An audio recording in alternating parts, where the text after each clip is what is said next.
এটাই হলো গ্রাম। গ্রাম আর শহরের পার্থক্য হলো এই জায়গায়। দেখেন অপরূপ দৃশ্য, এত সুন্দর একটি দৃশ্য।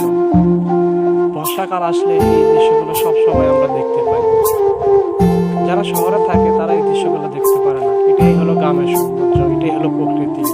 প্রকৃতি তার নিজের রূপ সম্পূর্ণটাই দেখাচ্ছে এই সময়টা আসবে। অসাধারণ।